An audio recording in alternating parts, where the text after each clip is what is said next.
Сәлем баршаңызға. Бүгін мен сіздерге өте нәзік әрі тәтті болатын салаттың жасалу жолын көрсететін боламын. Менімен бірге видеоны соңына дейін қараңыздар, лайк басып, комментарий жаза кетіңіздер. Алдымен бізге 2 алма керек болады. Жақсылап сыртын ашып аламыз.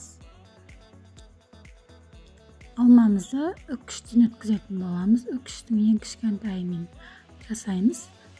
2 алмамызды да екеуін де үккіштен өткіземіз.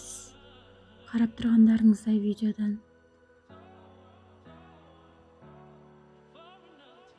Міне осындай болады. Ең кішкентайымен өткіземіз. Үккіштің үлкені болмайды. Себебі алмамыз үлкен болып кетеді. Міне 2 алмамызды үккіштен өткіздік. Енді заттарымызды құрастырып шығамыз, орналастырып шығамыз. Ол үшін таза тәрелке керек. Оған алмамызды саламыз, бетіне аздап майонез саламыз. Келесіде бізге піскен жұмыртқа керек.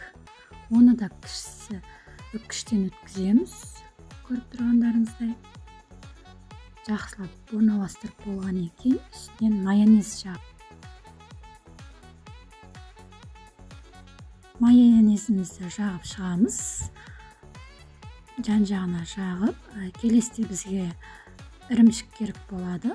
Ірімшігімізді де кіші үккіштен өткіземіз.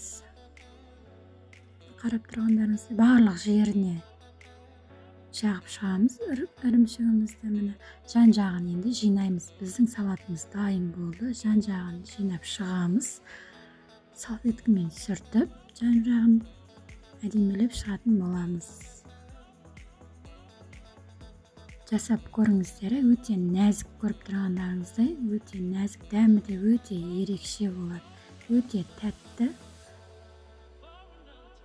Міне біздің салатымыз дайын болды. Дастарханымызға ұсына беруге болады.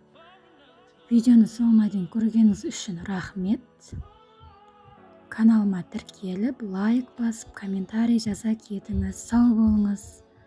Менің келесі видеомды көру үшін қоңыраушаны басуды ұмытпаңыз.